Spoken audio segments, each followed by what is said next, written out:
Welcome to the 338th episode of the Reading and Writing Podcast. Stay tuned for my interview with Donna Baier Stein, author of the short story collection, Scenes from the Heartland. Stay tuned for the interview.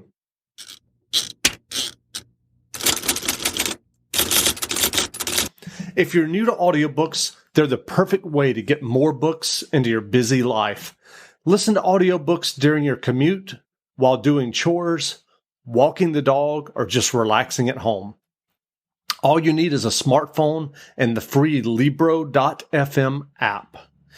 If you already love audiobooks and don't know what to listen to next, check out recommendations and curated lists from people who know audiobooks best, your local bookseller. Reading and Writing Podcast special offer: get 2 audiobooks for the price of 1 with your first month of membership with code RWPodcast. That's code RWPodcast for 2 audiobooks for the price of 1 for your first month of membership at Libro.fm. Welcome back to the Reading and Writing Podcast. My guest today is Donna Baier Stein, author of the new short story collection, Scenes from the Heartland. Donna is the author of The Silver Baron's Wife and Sympathetic People, as well as 2 poetry collections. She was a founding editor of Bellevue Literary Review and founded and publishes Tiferet Journal. Donna, welcome to the podcast. Thank you, Jeff. Thank you for having me on. Sure. Well, if someone listening hasn't heard about your collection, Scenes from the Heartland, yet, can you describe what inspired the collection and the stories? Yes, it's kind of an interesting way to start a book. I had written an earlier collection of short stories and wanted to write a second collection of short stories, and I was sitting in my office one day thinking, well, what do I want to write about?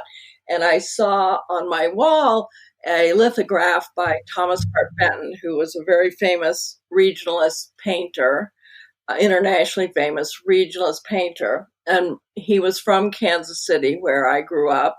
And my father had been gifted one of Benton's early lithographs many, many decades ago. And I inherited it.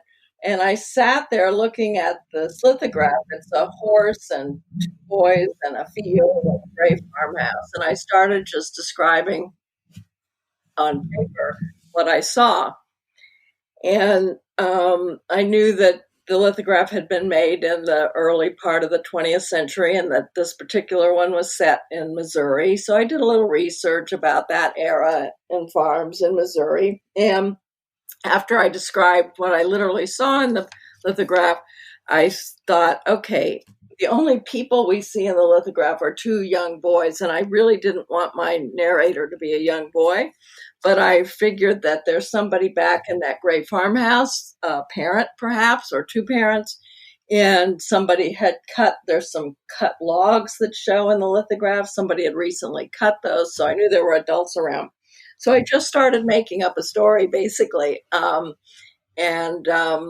I started out describing the scene in the lithograph, and then the last line of, I think it's the opening paragraph, is something that there's a gray farmhouse in the distance with one eye of a window, and behind that window someone dreamed.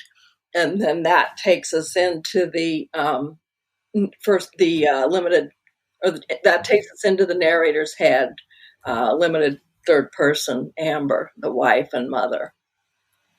So that story, after I wrote it, was published in a literary journal called Virginia Quarterly Review.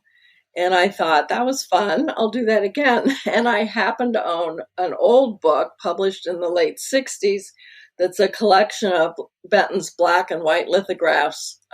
They were collected by a lawyer in Texas named Creekmore Fath, which would make a wonderful character's name too. Yeah. But he was enamored of Benton's artwork, and he collected his lithographs and corresponded with Benton because often the pictures had not been titled, and so Benton wrote Creekmore Fath and suggested titles, and in the book Fath put together, there are handwritten notes by Benton. And just for a second here to tell anyone who's listening about Thomas Hart Benton, if they don't already know him, As I said, he was a very well-known regionalist painter, originally from Kansas City, also spent a lot of time on Martha's Vineyard. He was the teacher of Jackson Pollock, who developed a very different style, certainly, than Benton. In the Metropolitan Museum of Art in New York City, they have a room devoted to one of Benton's most famous series of murals called America Today. And so all four walls of this room at the Metropolitan Museum of Art are covered with these murals by Benton, and they're just fantastic to look at because they portray America. I think it was done in the 20s or the early 30s, and they portray steel workers and miners and bankers and dance hall girls and farmers, all kinds of people that make up this country. And Benton was one of the early painters to paint ordinary people. And he would leave Kansas City and his wife and two kids for a couple months in the summer and walk around Missouri, the Ozarks, Arkansas, and sketch people. And then he would come back to this beautiful windowed studio that he had at the house in Kansas City and make the lithograph. And the house is now a museum, and it's wonderful to visit. So isn't there a word to describe fiction or writing that is inspired by visual art? Yes, that's the perfect question and segue. It's called ekphrastic writing, ekphrastic. And it's based on two Greek words that I'm probably going to forget right this minute, but it's something about to observe and see significance in. And some contemporary examples of ekphrastic writing include Girl with a Pearl Earring by Tracy Chevalier. That novel was made into a movie, and the novel was based on a painting by Vermeer. And in an interview I read with Tracy Chevalier, she said she had owned a poster of this Vermeer painting for many years and one day sat down and decided to write the young woman as a character. So that's an example of an ekphrastic novel. Another one is, it's called, it's by Christina Baker Klein, and it's called Piece of the World, I think. And it's based on the Wyeth painting called Christina's World, which is a woman in a pink dress lying down on the grass in front of a farmhouse. And so that's a wonderful novel that's an example of ekphrastic writing.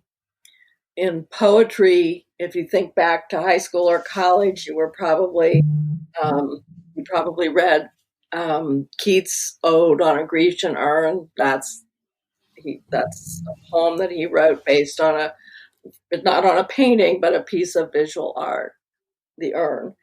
And there are many other examples, contemporary and not. Edward Hopper paintings are often used for ekphrastic poetry. They've been done by Anne Carson and Victoria Chang. And Bruegel, there's a Bruegel painting that's had two poems written about it by W.S. Merwin and William Carlos Williams, two different poems written about the same painting. So there's lots of examples. And I actually teach ekphrastic writing. I really enjoy teaching it because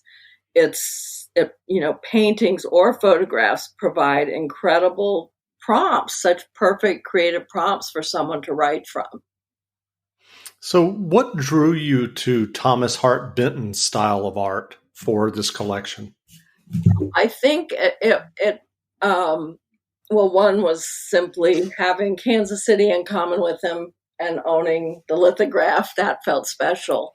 And also just, I guess, I do have my roots in Missouri and looking at the scene, that one scene, and looking at the other scenes, I just felt a connection, not Midwestern roots. But the other thing that really came through as I was writing the 15 minutes could save you 15% or more. Is that Shakespeare? Nope. It's Geico. Yeah. That's Shakespeare from one of his unpublished works. Oh, it be not for awakening. Nay, giveth thou the berries. For 15 minutes could save you 15% or more. No, it's from Geico, because they help save people money. Well, I hate to break it to you, but Geico got it from Shakespeare. Geico. 15 minutes could save you 15% or more. Stories that are in the collection was that, just such a perfect reminder of how diverse this country is. And I have one story in there called a landing called Compromise. And that was the last story I wrote. And it was very meaningful to me because as I wrote it, our country was, divided as it is, still is. And I learned that during a flood in, I believe, 1937, there was literally a place. It was in New Madrid, Missouri, but it sat on the state line between Missouri and Kentucky. And there was a church that sat on that state line, and the people from Kentucky sat on one side of the church, and the people from Missouri sat on the other. And there would be a man with a gun at the end of the pew in the middle aisle. And I just thought, God, this is, we have to change this, right? And so in the story, there are two women who are one from Missouri and one from Kentucky, and they're enemies for other reasons as well. But when this flood happens, something makes them realize their common humanity. And the thing that was fun and interesting is, like, I love what you can find synchronistically when you're doing historical research. And so as I'm researching this flood, I learned about this church, and I learned about this river landing that was literally called Compromise. I thought, God, how much better does it get? So those were real gifts from the research. That's great. So why do you think Benton's art still resonates in today's world more than 4 decades after his death? I think because it's very vibrant and muscular and energetic. And if you go into, his artwork is in museums all over the world, and in state capitol buildings, et cetera. But if you go into that museum, into that mural room at the Met, you cannot help but just be vitalized by what you see of what this country is really. And, he shows rolling cornfields, he shows railroad lines, he shows big cities with skyscrapers. It's what makes up America. And just, we are a melting pot and all the different kinds of people. So that really resonates with me. And an interesting fact about that mural is that the steel worker figure in the painting, it's a very muscular man holding up whatever the tool is that he's holding up. And the model for that figure was Jackson Pollock, a young Jackson Pollock. Ah, interesting. Yeah. So can you remember the first fiction that you ever wrote? That I wrote? Yes. As a little girl, I wrote a story called Melissa in Book World, and Book World was underwater, and she went down there and lived down there, and there were all these books down there. That's great. So what was your writing journey that eventually led you to writing and getting your first books published? Well, it's been a long journey, a lot of ups and downs, and I always wanted to be a writer, but for work, I went to graduate school, and then in literature, and then for work, I decided to be a copywriter, a direct mail copywriter instead of a teacher, because I didn't think I could speak out loud then. And so I became a copywriter, and I would write poems and stories on the side and take classes, etc. And then when I was 40, I went and got an MFA at Johns Hopkins. And then the thesis for that was the base, revised, of course, but was kind of the basis for much of the first story collection, Sympathetic People. And then I just kept doing it. I was also raising 2 kids and following my former husband for work and doing direct mail copywriting. So it was always on the side. And then, maybe 10 years ago or so, I was able to not do the copywriting and focus on the writing. And I am publishing a interfaith literary journal, which is work and takes time, but I'm fortunate to be able to, when I have the mental wherewithal, I'm fortunate to be able to focus on writing, I must say. The last So do you think that there was any overlap between the skills that you use for direct mail copywriting and your eventual poetry and fiction and stories? Yes, definitely. Just the act of writing, it's like building muscle memory or something, just the act of putting words together in ways people are going to understand, the importance of taking out every unnecessary word, the importance of hooking the reader early on, getting them invested in what's to come. A lot of things. Yeah, it did help. And so what was your MFA experience like? Because you did it later than a lot of people do an MFA. What was that experience like for you? It was great. I was the oldest in my class, although there was one other woman who was close to my age. But and I would go back. It was in Baltimore, and I lived in McLean, Virginia at the time. And I had, at the time, a 5-year-old. And so I didn't live in Baltimore. I would go, I forget if it was 2, I think it was 3 days a week. I would go for classes, and then I would drive home. And I loved doing the homework. I thought, because I hadn't done homework for a few years, and it was really nice to be assigned books to read and papers to write and things. And I thought my professors were fantastic. One was John Barth, who'd been an idol of mine for a long time. And the other was Stephen Dixon, who became an idol of mine. Both very different writing styles, very different teaching styles, but both terrific. That's great. So what writing advice would you offer for those who are writing their own stories and novels? To let your first draft be imperfect. I really, in my own writing, at least I feel like 80% of good writing is rewriting. Like my first drafts are usually very rough. I know writers who can write first draft, final draft. And if you can do that, that's great. But if you can't do that, don't give up on writing, because, you want to silence the inner critic and get all the words you can on the page and then go back. And as Virginia Woolf used to say, she would pick out the diamonds from the dust heap. So are you working on another novel or more short stories now? I have 2 novels that I have about 70 to 80 pages of, and I've been debating which one to go back to complete. So one's contemporary and one's historical. Got it. So what fiction or nonfiction books have you read recently that you enjoyed? Right now, I'm listening on Audible to The Boy in the Field by Margot Livesey, who was one of the teachers I had at Breadloaf. It's lovely. It's just out now. She's a wonderful novelist and writer.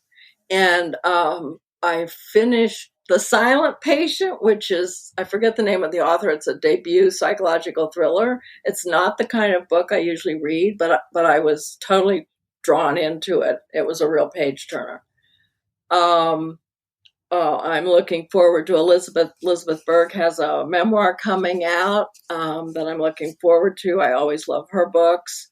There's a new book of short stories by Ellen Peters Campbell that I really liked. And oh gosh, I have others on my to be read stack. That's great. Well, where can people find you online if they want to learn more about you and your novels and short story collections and poetry collections? My website, my author website is donnabaierstein.com. And I also have a website for the Interfaith Literary Journal where we take submissions of poetry and stories and essays. That's Tiferet Journal, TIFERET journal.com.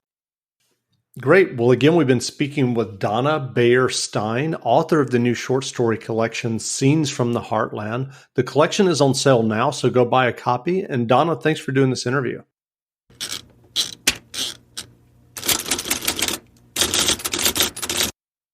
"15 minutes could save you 15% or more." Is that Shakespeare? Nope, it's Geico. Yeah, that's Shakespeare from one of his unpublished works. Oh, it be not for awakening. Nay, giveth thou the berries. For 15 minutes could save you 15% or more. No, it's from Geico, because they help save people money. Well, I hate to break it to you, but Geico got it from Shakespeare. Geico. 15 minutes could save you 15% or more.